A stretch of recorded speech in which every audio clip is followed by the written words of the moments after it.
Bonsoir les cheaters, bonsoir les cheateuses. Merci de nous voir ma petite présentation sur Java Ceylan, viens Autriche. On commence tout de suite. Et cheater, viens on va cheater. Je me présente, Nourami Pen, je travaille en tant qu'expert technique Java au sein de CGI. En fait, en gros, je règle les problèmes, je suis référent technique dans les projets. Et aussi, j'anime une communauté technique sur Java où on fait de la veille techno. Je perds beaucoup de temps sur Hearthstone et il m'arrive d'aller au cinéma, d'écrire des critiques et j'ai plein de théories si vous voulez en parler. Comme je me sens un peu seul, je serai accompagné de Cole. Bonjour Cole. Bonjour, bonjour, bonjour tout le monde. Et de Appen. Bonjour Appen. Bonjour. T'inquiète, ils vont pas avoir un quelconque trouble dissociatif de... Mais de quoi tu parles toi? Oh, c'est bon, on avance. Pour introduire le sujet, l'informatique, il a changé. Je pense que vous savez mieux que moi. Je pense que ici dans la salle, des gens qui ont plus d'expérience que moi, l'informatique, il a changé.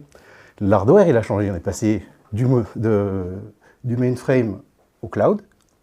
Et le software, il a changé. On est passé des monolithes à ces microservices dans le cloud. Mais Java dans tout ça. Java dans tout ça, c'est arrivé en 97. À cette époque-là, on pensait monolithe. Voilà. Et dans ce monolithe, un des trucs clés du monolithe qu'ils ont fait, parce que ça n'était pas un problème, hein, on avait une JVM, une grosse JVM qui représentait aujourd'hui 150 mégas à télécharger. Donc ces 150 mégas, il faut les démarrer. Et puis, comme on est dans un langage interprété, au cours de l'exécution, il ne fait que interpréter ce monsieur. Donc ça prend de l'espace. Mais du coup, pourquoi on se prend la tête il y a de la puissance, on a toujours de plus en plus de puissance. Et puis Java, ça tourne bien, tout ça, là, il n'y a pas de problème. Bon, ok, il y a plus de puissance, mais c'est toujours de plus en plus cher. Et puis avec toutes les considérations de changement climatique, il faudrait peut-être se poser la question de l'efficacité de nos produits. Ok, on y va, je vois. Allons-y. On y va. Ah non, non, ah, temps mort. Qu'est-ce que tu nous veux, Cole? C'est quoi le problème? Ah oui. Pas de performance sans mesure. Alors aujourd'hui, je vais vous présenter quelques petites solutions pour améliorer les performances, mais si vous n'avez pas les outils pour valider que ça a changé quelque chose, ça ne sert à rien. Donc, je vous donne quelques exemples. Vers la gauche, on a du benchmarking, c'est-à-dire qu'on va aller charger la bulle, et vers la droite, il y a le profiling, c'est-à-dire qu'on va aller regarder ce qui se passe sur la plateforme qu'on est en train de faire. Donc, voilà, c'est des petits exemples. Vous irez plus tard voir. Moi, j'articule mon truc sur trois étapes. On va regarder ce qui se passe à l'exécution, ce qu'on peut faire à la compilation, et enfin, ce qu'on fait au développement. Pourquoi dans cet ordre-là? Parce qu'on va essayer de trouver les solutions d'abord les moins intrusives, avec les quick wins, aux exécutions avec les plus intrusives, avec plus d'efforts à mettre en œuvre. Alors du coup, mais on va faire quoi là à l'exécution? On va regarder ce qui se passe au garbage collector, et après on va regarder ce qui se passe au démarrage de la JVM. Le garbage collector, c'est quoi ce ramasse-miettes? En fait, c'est ce qu'on a gagné en faisant sauter la gestion de la mémoire. On a mis free à la poubelle, mais du coup, il faut quelqu'un pour gérer les poubelles, et c'est le garbage collector. Oh, mais du coup, c'est trop bien ça. Du coup, toute la gestion de la mémoire, elle est automatique. Et en plus, maintenant, on va pouvoir se concentrer sur le code Logic Unity. Maintenant, c'est top pour le développement. Alors du coup, le garbage collector, il aime bien faire des stop the world. Et donc du coup, l'application, elle s'annule. Ouais, c'est pas top. Et il est en mémoire, hein, pendant que ton application tourne, lui, il fait autre chose à côté. Donc ça prend des ressources. Et le troisième problème, c'est que c'est un peu embêtant à tuner tout ça, à configurer. On va voir ce qu'on peut faire au tuning. Au tuning, ah non. On va faire d'abord le panel de garbage collector. Donc en fait, ici, c'est le panel de tout ce qu'on a sous Java 25, de tous les garbage collectors qu'on peut choisir au démarrage. Ce qu'il faut savoir, c'est que depuis Java 7, on a le G1, c'est le plus équilibré. Mais il y a deux notions qui sont importantes quand on veut choisir son garbage collector, c'est le throughput, le débit maximal, c'est-à-dire, est-ce que votre application a fait des tâches longues? Si elle fait des tâches un peu longues, du coup, il y a certaines applications où le garbage collector va chercher à se répartir sur cette tâche longue. Et ou alors, il y a l'autre option, c'est la latence. Est-ce que votre application a besoin de réactivité? Il a besoin de répondre très vite. Dans ce cas-là, il faut choisir un garbage collector qui va choisir de s'intercaler entre les tâches. Voilà. Donc ça, c'est un petit peu comme ça. Et puis, truc marrant, en Java 11, ils ont sorti le garbage collector qui fait rien, à vos risques et périls. Il est très rapide, mais il fait rien. Donc voilà un petit arbre de sélection. Voilà, je vous le laisse dans le truc si vous voulez voir à peu près lequel. Vous allez souvent tomber sur le G1, c'est possible. Et pour le tuning, voilà. Pour le tuning, le premier truc à faire, c'est activer les logs pour savoir comment va se comporter le garbage collector. C'est très utile. Ensuite, je vous propose, si vous aimez jouer avec la heap, entre la petite et la grosse heap, mettez-les à la même valeur, parce que ça va éviter le phénomène de recharge automatique, parce qu'il va charger au fur et à mesure jusqu'à arriver au max. Là, il ne le fera plus, vous gagnez là-dessus. Ensuite, il y a ici une petite argument qui nous permet de préciser la taille maximale de la pause qu'il va mettre. Donc cette taille maximale, ce qui est marrant, c'est que c'est une recommandation. Donc après, la GC va essayer de tenir le coup, mais il peut aussi dépasser parce qu'il n'y arrivera pas. Donc là, ce qui est important, c'est de regarder dans les logs, voir s'il tient la recommandation. Ça veut dire qu'il faut faire du tuning, améliorer son application pour qu'il puisse tenir la recommandation ou vous augmenter la recommandation. Bah, c'est top, là, ma Tata Mobile va devenir une Formule 1. Alors du coup, ça commence quand même par un peu de tuning et comment dire ça, c'est pas automatique, mais on peut y arriver. On va aller voir ce qui se passe au niveau du chargement. Quand la JVM démarre, elle fait deux choses. Elle fait l'initialisation de la JVM et elle fait la résolution de classe. À l'initialisation de la JVM, il faut valider les paramètres. Par exemple, ce qu'on a mis en argument pour activer les logs. Elle va détecter la plateforme pour voir combien il y a de CPU, combien il y a de RAM, ce que je peux utiliser. Après, il va préparer l'environnement. Dans la préparation de l'environnement, il va démarrer votre garbage collector. Et puis, il va aussi charger sa heap. Voilà. Ensuite, il y a la résolution de classe. Ça, c'est marrant parce qu'il va parcourir toutes vos classes. Il va parcourir toutes les classes, tout charger, tout ça monter en mémoire. Il va faire le linking, le liage. Le liage, il y a le contrôle d'intégrité pour éviter qu'il y ait des injections après la compilation. Un peu malicieux, des choses comme ça. Il va aller initialiser les variables et initialiser les constantes.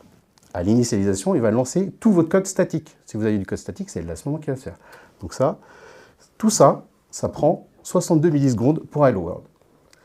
62 millisecondes, mais 62 millisecondes, c'est un demi-clignement d'œil. C'est-à-dire que tu as cligné l'œil une fois, tu as démarré 2 fois Hello World. Ok, d'accord, mais en termes de comparaison, on peut dire aussi qu'en C, un Hello World, ça prend 2 millisecondes, et en Python, ça prendrait 80 millisecondes. Mais qu'est-ce qu'on peut améliorer? En fait, on peut améliorer la résolution de classe par le système de class data sharing. On peut gagner entre 15% ou 50% de performance en fonction du nombre de classes que vous avez. L'idée, c'est qu'à la place de faire cette résolution à chaque fois que vous démarrez votre application, vous le faites une fois, vous créez un cache et vous utilisez ce cache pour tous les autres démarrages. Ça, c'est bien pour tout ce qui est microservices qu'on doit redémarrer tout le temps. Voilà. Alors du coup, qu'est-ce qu'on a? CDS, c'est la pré-résolution des classes Java, tout ce qui est API, les collections et tout ça. Tout ce qui est dans votre Java, ça c'est fait par le CDS.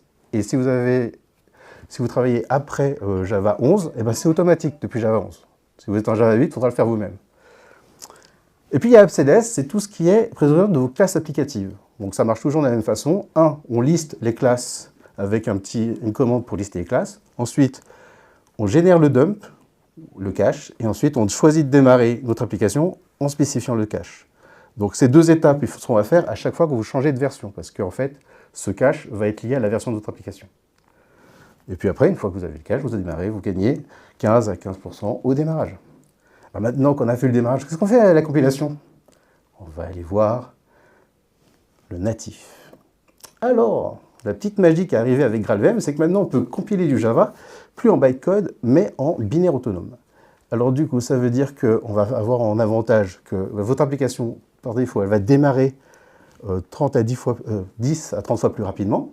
Et puis à l'exécution même, il n'y a plus d'interprétation, donc il n'y a plus le JIT, il n'y a plus l'interprétation, et il y a le GC Warmup, le garbage collector ne signalise pas de la même façon, donc on y gagne.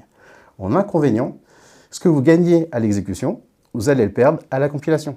Donc, pour un service REST qui va lire des choses dans un CSV, c'est à peu près 5 minutes de compilation. Votre CI va vous adorer. Du coup, il y a aussi un autre inconvénient. L'API, il y a des API interdites. On ne peut pas faire de la réflexion, on ne peut pas faire de JavaFX, et on ne peut pas faire de GNI. Et du coup, comment on fait la compilation? C'est simple. Dans la littérature, il suffit d'installer GraalVM, d'aller installer la native, le compilateur. Ensuite, on compile le bytecode et on va compiler en binaire le bytecode. C'est simple. Ouais. Mais moi, ça marche pas quand je fais ça, là, qu'est-ce qui se passe? Alors du coup, il est possible que tu aies des bibliothèques qui ne soient pas native ready, qui ont des dépendances vers des API interdites. Donc je te propose de diriger vers des frameworks qui sont aujourd'hui native ready, comme Spring et Quarkus. Spring et Quarkus, en fait, c'est clé en main. Quand on utilise leur initialiseur, on a tout de suite ça dans leur Maven. Vous le rappelez, moi c'est un Maven. Et puis il suffit de lancer les commandes qui sont en dessous et ça génère donc le binaire natif. Mais par défaut, là, sur ces deux-là, là, eh ben, ça génère des binaires Linux. Parce qu'en fait, la cible, c'est souvent, on va déployer sur des Linux, ça ne sert à rien de déployer du Windows. Enfin, ça c'est rare. Donc, il y a, eh ben, la différence entre les deux, dans la stratégie, c'est que par exemple, ce que j'ai vu sur Spring, par défaut, ils choisissent de générer un conteneur et de compiler dans le conteneur. Et donc, du coup, pour lancer votre application, vous lancez le conteneur et ça va lancer l'application. Alors que Quarkus, il vous génère le binaire Linux directement sur votre plateforme et vous ne pouvez pas le lancer avec Windows, il va falloir utiliser WSL pour le lancer. Voilà. Et puis, petite mention, c'est compatible Podman pour ceux qui sont un peu allergiques à Docker ou voilà. Docker, pas Docteur. Et qu'est-ce qu'on peut faire au développement? Au développement, je vais vous donner quelques petits tips et on va parler de couture.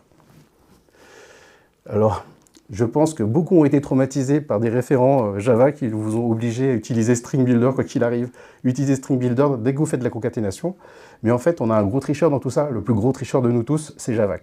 Parce que lui, quand il va aller voir votre code source, il va le transformer. Quand il va voir le « on m'a menti n fois », il va vous mettre un String Builder à la place et il va le compiler. Donc en fait, si vous vous êtes pris la tête à changer tous vos concaténations, ça ne servait à rien depuis Java 5. Donc, ce qu'il faut savoir, c'est que, bon, là, c'est très mauvais, mais en fait, l'idée, c'est que c'est une des philosophies de Java. Il faut faire du code simple, et puis nous, avec votre code simple, on peut faire de l'optimisation.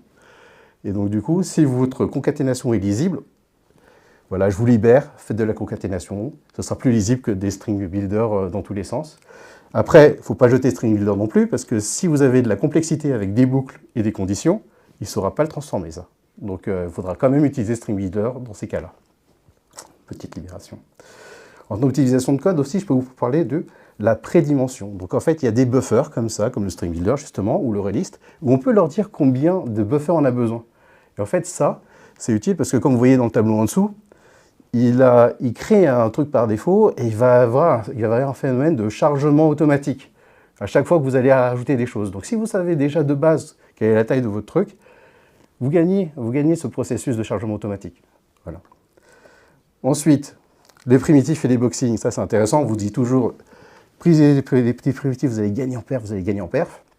Mais ce qui se passe souvent, c'est qu'on se trouve sur des boucles avec de l'hybride, c'est-à-dire qu'on a du primitif qui va aller dans du boxé. Donc là, on a gagné 1 million d'autoboxing à chaque fois, c'est pas super efficace. Dans ce cas-là, nous, ce qu'on vous préconise, c'est, hop, on passe tout en primitif, et puis il y a des gens qui n'aiment pas trop le primitif parce que la syntaxe n'est pas si fluide, elle n'est pas stylée, elle n'est pas très candy. Et donc du coup, il y a des bibliothèques comme Eclipse Collection qui vous permettent d'utiliser une syntaxe comme les collections, et avec des primitifs et les performances des primitifs. Voilà, c'est vraiment des petites idées. On va passer au virtual thread. Le virtual thread, pourquoi on est venu là-dessus? Parce qu'on s'est rendu compte qu'entre nos traitements et les attentes qu'on a des IO, des écritures sur disque ou des appels réseau, on a un facteur de 1 pour 1000. Donc du coup, qu'est-ce qu'on va faire? Quand on a comme ça de l'attente, on multiplie les threads. Et là, c'est le deuxième chef, parce qu'en fait, avant les virtual threads, enfin même toujours, c'est toujours le cas d'ailleurs, un thread Java, ça correspond à un thread système. Donc un OT pour un PT. Et sachant que un OT, c'est à peu près 512 kilooctets de mémoire utilisée, il faut l'encapsuler dans un PT qui fait 2 mégas. Imaginez que vous multipliez les threads, vous allez avoir comme ça une consommation exponentielle de votre mémoire. Alors du coup, ce qu'on a fait, c'est qu'on a créé des VT, les virtual threads, qui vont pouvoir venir de façon versatile dans votre PT, dans votre thread plateforme, et s'activer, se mettre en pause, revenir, tout ça de façon automatique. Donc ça a permis de gagner en versatilité et de ne pas multiplier le nombre de threads. Le thread virtuel, ça a été aussi pensé pour que ce soit très facile à utiliser. Donc il suffit de rajouter off virtuel à votre thread et il passe virtuel. Voilà. Et si vous aimez les executors, vous avez les executors. Bon. Il y a tout un panel ici, c'est vraiment une idée. Pensez au thread virtuel, ça peut vous faire gagner en temps, en performance. Et mais moi là, je suis bloqué en Java 8, là, tu me parles de Java 25, on fait quoi? J'ai des idées pour toi. En Java 8, on voit que côté exécution, on a la G1 et on a déjà le CDS, mais à faire à la main. Les logs, pour les activer, c'est d'autres arguments. Bon, voilà. Après, donc, Epsilon, le dangereux, il arrive en 11 et la Shenandoah arrive en 17. Voilà, si vous avez des options pour les JVM, pour les garbage collectors, ils sont là. Côté compilation, on peut compiler ça en natif depuis Java 8. Par contre, c'est des versions qui sont plus supportées. Donc, à vos risques et périls. Et si vous voulez faire des tests, vous pouvez le faire. Et puis, Spring Boot s'est mis à l'heure. Donc, du coup, pour faire si vous avez du Spring, en Java 17, vous pouvez compiler en natif. Et puis, pour le développement, pour les virtual threads, ils sont là depuis Java 21. Et donc, si vous n'avez pas les virtual threads, pour vous gérer vos threads, il y a, depuis Java 8, toute la stack de gestion de dev asynchrone. Donc, c'est un peu plus compliqué, mais c'est une option si jamais vous n'avez pas les virtual threads. Et le futur, c'est le gros projet Valhalla qui arrive. C'est un projet qui est tellement casse-gueule qu'en fait, ils ont fait un développement tout à part. Et on prend des gestes, c'est vraiment expérimental. Et le but, c'est d'adresser la problématique que je vous ai dit là plus tôt, c'est sur les primitifs et les boxés. Parce que les primitifs, c'est plus rapide que les boxés. Donc là, l'idée, c'est combiner la flexibilité des objets Java, qu'on aime bien utiliser, et les performances des types primitifs. Voilà, on a vu le futur. Merci beaucoup à tous. Et si vous avez des questions, je suis là. Vous avez les noms de famille de chacun, voilà, pour vous faire sourire. Et je vous laisse sur une petite cheat sheet pour rappeler un petit peu ce que je vous ai présenté. Voilà.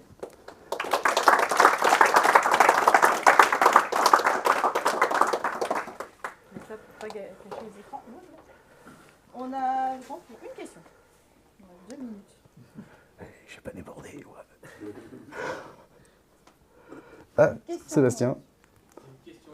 Pourquoi tu as dit que JNI était interdit C'est des API, en fait, ça touche les... zut. Je sais ce que c'est. Oui. Pourquoi est-ce que fondamentalement c'est incompatible avec la fréquence? Alors, je ne suis pas allé creuser, j'ai juste vu que ça faisait partie des éléments interdits de la compilation par Graal. Ouais. Techniquement, tu utilises du binaire, donc Je... du binaire, je vois pas où est le problème. Parce que tu peux pas désallouer en fait tout est en Merci. statique. Tu peux jamais désallouer tout ce que tu implémentes en JNI. En fait, il sait pas le gérer. Ouais, je pense qu'il y a une sorte de lien qu'il n'arrive pas à défaire. C'est ça, donc, C'est ouais. ça, t'as pas des allocations en JNI. Ouais, merci Sébastien. Ouais, je voulais changer mon string par I love patate, j'aimais bien l'idée, mais j'ai pas eu le temps. Eh bien, merci Rémi. On va faire une petite pause de